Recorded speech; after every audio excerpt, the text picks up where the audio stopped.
Entertainment zone. Entertainment zone, full on entertainment. విశ్వకర్ hi sir.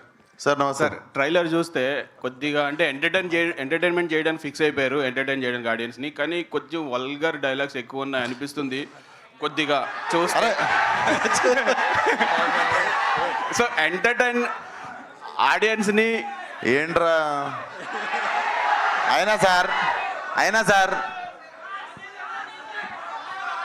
మీరు మా యూతే కదా, ఇట్లా చేస్తే ఎట్లా సార్ మీరు? కానీ అదే అంటే ఎంటర్టైన్ చేయాలంటే ఇలా ఎంటర్టైన్ చేయాలని ఫిక్స్ అయిపోయారా? రకరకాలుగా చేస్తాం సార్, కోసమన్నా వచ్చిన ఒక్కొక్క ప్రతి సినిమా ఒకటేలాగా తీయలేం కదా, ఇదో వెరైటీ, టేక్ ఇట్.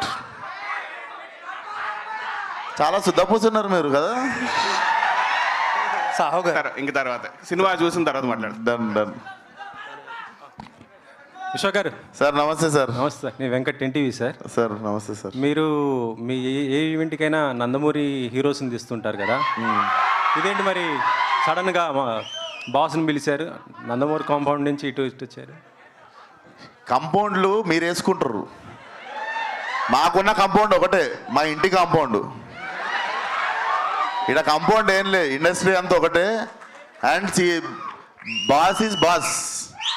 అండ్ మేము అభిమానించేటోళ్ళు ఉంటారు. అట్లా ప్రతిసారి మా కోసం ఉన్న వాళ్ళని ఇబ్బంది పెట్టి మాటికి పిలవం కదా. అండ్ దీంట్లో మాకు ఫ్యూచర్ ప్రొడ్యూసర్ రిలేషన్ ఉండొచ్చు, మా రిలేషన్ ఉండొచ్చు. అండ్ మా నాన్నకి చిరంజీవి గారికి రాజకీయాల టైం నుండి పరిచయం ఉంది. సో ఆ టైంలో మా డాడీ ఎమ్మెల్యే కంటెస్టెంట్ మలక్పేటలో. He was always like well wisher since when I was kid. So రావడానికి 1000 కారణాలు ఉంటాయి. మీరేయకుండి కాంపౌండ్లు. ఆల్రెడీ అనవసరంగా లేని వాటికి అందరు హేట్రేట్లు పెంచుకొని ఒకరినొకరు ఏవేవో అనుకుంటారు. మీరు ఇంకా ఇట్లాంటివి డైల్యూట్ చేయండి, కానీ మీరు వచ్చి మళ్ళీ ఇంకొకటి పెట్టకండి మొదల. This is very clean place.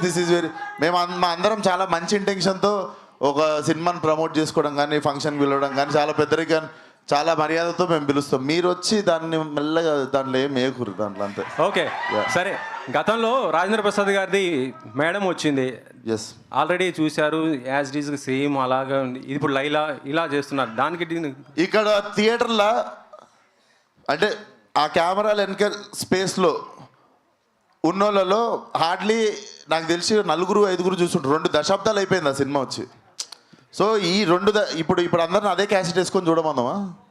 వీళ్ళకు కొత్త క్యాసెట్ చేయాలి కదా. ఇప్పుడు సోషల్ మీడియా, వీళ్ళ కోసం టీవీలు ఉన్నాయి, అన్నిలో వస్తూనే ఉంటుంది, అది రిపీట్ అవుతూనే ఉంటుంది. సార్ కామెడీ సినిమా వచ్చిందని నెక్స్ట్ కామెడీ సినిమా చూడమా? ఈ జానర్లో సినిమా వచ్చి 2 దశాబ్దాలు అయిపోయింది. రెఫరెన్స్ మీరు వాడుకున్నారంటున్నాను. రిఫరెన్స్ ఏం వాడలేదు సార్. నేను ఊహ తెలియని టైంలో చూసిన సినిమాలు అవి.